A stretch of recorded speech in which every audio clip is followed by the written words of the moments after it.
The economy is broken, yet the stock market is at an all-time high. A few hours ago, had Felix and friends released a video explaining why the market refuses to crash despite record debt and global instability. He called it an anti-crash system. But while the bankers talk about the Fed put and passive flows, I'm watching the cost of this survival from the streets of Southern California. Welcome back to Broken Economy. I am Ren. I'm driving through the industrial corridors of San Diego today. From this point of view, the skyscrapers look solid. The tech hubs are buzzing. But if you look at the faces of the people working 3 jobs just to keep their 401ks running, you'll see the fuel of this anti-crash machine. Today, we are going deep. This is an 8-minute investigation into how your paycheck is being harvested to prop up a house of cards. We are going to connect Felix's macro forces to the reality on these streets. We are going to talk about the 401k bathtub trap, the death of price discovery, and why the American dream has been automated for the elite. Let's talk about the first force, the Fed put. Felix mentioned that the market has a psychological addiction to government intervention.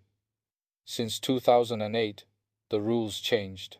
They aren't bailing out the economy. They are bailing out the asset owners. Look at the local businesses I'm passing right now. Many of them are closing because their costs are real, while their competitors are being kept on life support by cheap credit. When you print $40 billion a month and call it liquidity management, you aren't fixing the problem. You are inflating the patient. This is why your groceries in San Diego cost 40% more than they did 3 years ago. The money printing didn't go to you. It went to the floor of the stock market. You are paying the inflation tax so that the S&P 500 can stay green. Now, let's look at the second force, which Felix called the passive money machine.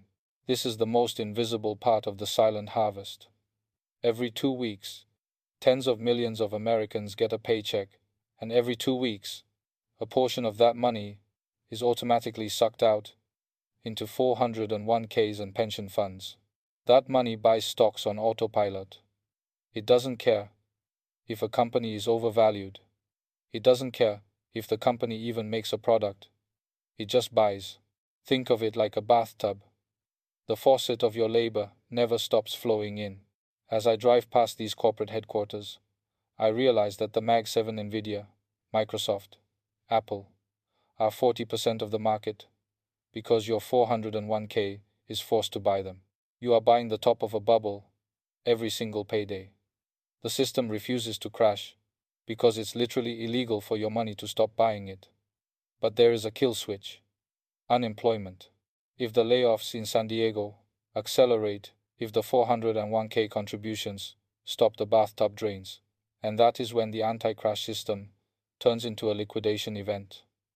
The third and fourth forces are the algorithms and the hedges. Felix explained that computers now control 60% of the volume. They don't read the news. They just follow the trend. In 2026, the broken economy has been gamified. Look at the high-frequency trading hubs here in California. They are harvesting the buy-the-dip mentality of the retail investor. They tell you to have diamond hands. They tell you to hodl. But while you are holding, the algorithms are hedging. They are ensuring their profits, while you are financing the gap.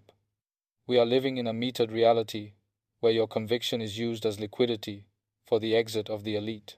The intelligence utility we discussed previously is now managing the very market you think you are investing in. This brings us to the $100,000 poverty line. If the system is so successful, why does a 6-figure salary feel like a survival struggle in San Diego? It's because the anti-crash system requires your constant consumption. You are the battery for the machine. Felix noted that US household wealth is 47% in stocks. That sounds like prosperity until you realize you can't eat a stock certificate. You can't live in an index fund. The wealth is being concentrated in the virtual, while the physical, the roads, the housing, the local food supply is being liquidated. I see the silent harvest in every empty storefront I pass. The money is being sucked out of the local economy and funneled into the Mag 7, to keep the charts looking healthy for the evening news. Felix mentioned the inflation trap. If oil prices stay high, the Fed loses its power. They can't lower rates without triggering a hyperinflation death spiral. As I drive past these gas stations with prices hitting record highs, the reality of the 1970s, stagflation, is staring us in the face. But this time, we have $40 trillion in debt. The system is refusing to crash because the alternative is a total collapse of the currency. They would rather you pay $10 for a gallon of gas and $2,000 for a studio apartment than let the stock market drop 30%. They are liquidating your quality of life to protect the bathtub of the elite. So, what is the strategy? Felix suggested hard assets and insurance. I suggest witnessing. The first step to breaking the trap is to acknowledge that the anti-crash system is actually an anti-human system. If you are watching this in a city that is being hollowed out, tell me what you see. Are the for sale signs in your neighborhood being replaced by corporate rental banners? Is your 401k the only thing that looks green in your life? Go to the comments. Tell me the truth about the streets in your neighborhood. We are the broken economy. We are the ones who see the gears behind the curtain. I am Ren. I'm going to keep driving, and I'm going to keep showing you the reality they want to automate away. Subscribe to stay awake.